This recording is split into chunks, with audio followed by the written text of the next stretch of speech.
Akkam jirtu kabajamoo dhaggeeffattootaaf daawwattoota keenyaa akka dhaggeeffataaf daawwataa jirtan Kelloo miidiyaadhaa oduu har'aan isinitti hima. Caasaaleen mootummaa PP maatii shanee hanga akaakayyuu 7tti hiina jechuun uummata jumulaan mana hidhaatti guuraa akka jiran hawwaasni komate.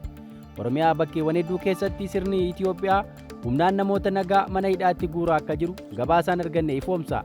Dhibbanaa ammoo addatti maatii dargaggoota waraana bilisummaa Oromootti makamanii raafaantee hawaasa keessaa adamsanii guutummaa mana hiraarsaatti naqaa akka jiran odeeffannoon arganne kun ifoomseera. Taateen kun baay'inaan Wallagga keessatti haalaan adeemaa jiraachuu baramee jira. Wallagga ba'aa aanaa Jimmaa Arjoo magaalaa Arjootti dheengaddaa amajjii 11 bara 2025 hawaasni hedduun hidhamuu himameera. Dargaggoota umuriin isaanii 18 ol ta'eef dirqama maatiin itti haa gaafatamu jechuun sababa ilmi wabootti makameef yookaan obboleessi waboo ta'eef qofa dararaan hidhaa irra gahaa jiraachuu gabaasichatu ibsa. Kana malees maatiiwwan namni irraa miseensa waboo ta'e dirqamaan leenjii milishaa akka fudhatan qajeelfamni darbaa akka jiru gabaasni arganne kun caqaseera. Odeessa itti aanuun mootummaan Itoophiyaa keessoo isaatti walunkuruun qondaalota isaa dhimma malaammaltummaan wal qabsiisee hidhaa jiraachuu dhaga'ame. Torban darbe keessa labsiin qabeenya maddii isaa hin beekamne waggaa 10 duubatti deebi'ee qoratu paarlaamaa Itoophiyaa irra ga'u gabaafamaa ture. Labsiin malaammaltummaa irratti qabsaa'uuf gargaara jedhamu kun qondaalota qabeenya mootummaa qisaasessan kanneen qarshii miliyoonotaan saaman irratti akka xiyyeeffatu himamaa ture. Labsiin sun ba'ee oolee osoo hin buliin qabeenyi mootummaa akka sakatta'amu taasifamuun bulchitoonni aanaa hedduun hidhamaa akkasuma qoratamaa akka jiran gabaasichi ibseera. Mallattoo kufaatii impaayeraa keessaa tokko ka ta'e waldhabdeen caasaa bulchiinsaa PP keessatti akkaan ho'aa jiraachuu gabaasni kun hubachiisa. Wallagga lixaa aanaa qilxukaarraa bulchaa aanaa ture gammachiis sirriiqaa irratti warqee waaqeetaa 4 qarshii miliyoona 3 argamuu gabaasni arganne kun caqaseera. Qondaalli mootummaa kun guyyaa 14 dura kan hidhame yoo ta'u dheengadda qabeenyi inni karaa dalgaa argate jedhamu akka dhuunfatame himameera. Isa malees aanichatti namoonni 21 qorannaarra akka jiran gabaafamee jira. Akkuma kana itti gaafatamaan poolisii Dilee Qilxukaarraa Zinaabuu ka jedhamu yakka malaammaltummaan shakkamanii qabamuuf barbaadamaa akka jiran himame. Godina Wallagga lixaa jalaa aanaaleen 5 qorannaarra jiru jedhameera. Odiitarri Oromiyaa irraa gara aanaatti ergame baajeta mootummaa odiitii godhee argannoo tokko mootummaaf dhiyeessaa akka hin jirre caqafame. Kanaaf mootummaan aanota sakattaa akka jiru odeeffameera. Akka kanaan mandiitti bulchitoota aanota 5 qoratamaa akka jiran gabaafamee jira. Baajenni mootummaa nageenyaaf akkasuma misoomaaf ba'e odiitiin isaa sirnaan Oromiyaaf dhiyaachuu akka qabu gaafatamaa jira jedhame. Kaabinoonni hedduun maqaa fira isaaniin Adaamaa, Finfinnee fi Naqamteetti mana ijaaraa jiru jedhamuun lakkoofsi baankii isaanii firootaa illee osoo hin hafin sakatta'amaa akka jiru gabaasicha caqaseera. Bulchiinsi Itoophiyaa sirni PP yakka malaammaltummaan dhugame akka jiru yeroo adda addaa himama. Caasaaleen mootummaa godina hanga dakaatti walii galuun yakka saamichaa waliin dalagu. Kanaaf dhugumaan malaammaltummaa caasicha keessaa addaan baasuu yaadni jedhu hangas mara dhugaa ta'uu dhiisuu malaa sodaan jedhus jira.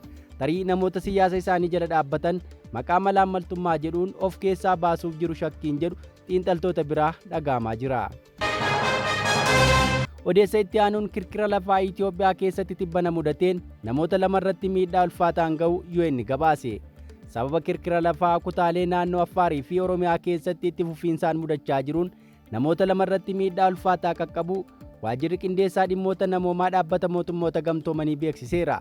Akka hochaan jedhutti kirkirri lafaa kun manneen jireenyaa, buufataalee fayyaa, manneen barnootaa fi daandii dabalatee bu'uuraalee misoomaa irratti miidhaa guddaa geessiseera. Dhaabbatichi gargaarsa namoomaa bal'aan kennamaa jiraachuus qaawwii guddaan ammallee akka jiru ibseera.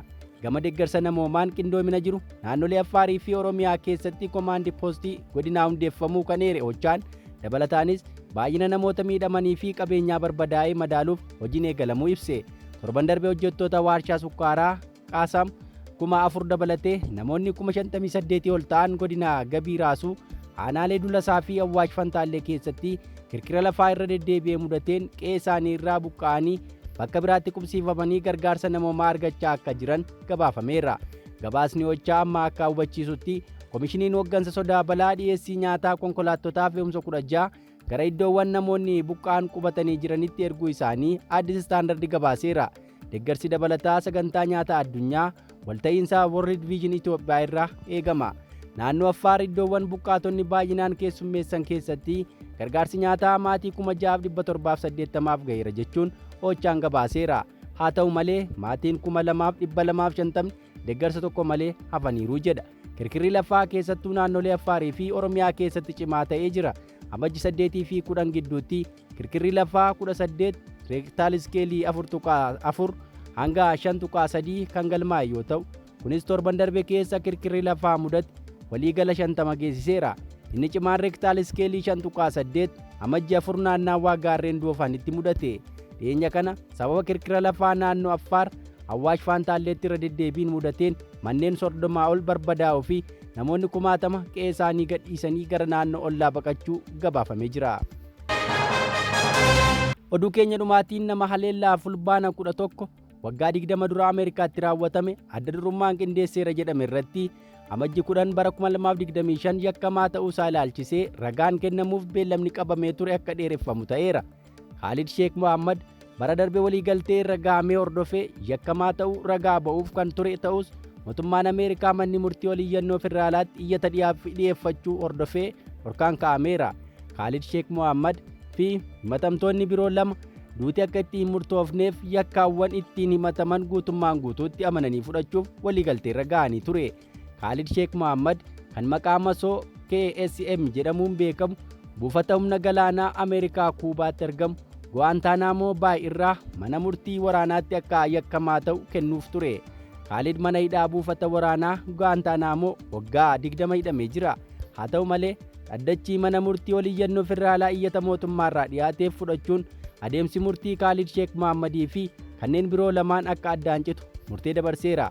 Mootummaan Ameerikaa ragaa yakkamtoota ta'uu namoota himatamanii kanaa fudhatama yoo argate mootummaas ta'e uummanni Ameerikaa miidhaan fayyuu hin dandeenye akka isaan irra ga'u mormuun ture. Dhaddachi sun akka addaan cituuf kan gaafateef dhaddachi abbootii seeraa sadiin geggeeffamuu akka turu taasifamuun haala kamiin iyyuu dhimmicha irratti murtee dhumaa ta'e fudhatamuu hin qabu jechuun akeekkachiisuun dhimmicha qorachuu fi haala saffisa qabuun mormiiwwan mana murtiitiif dhageessisuun yeroon ni kennamaaf jechuun murteessanii dabarsaniiru.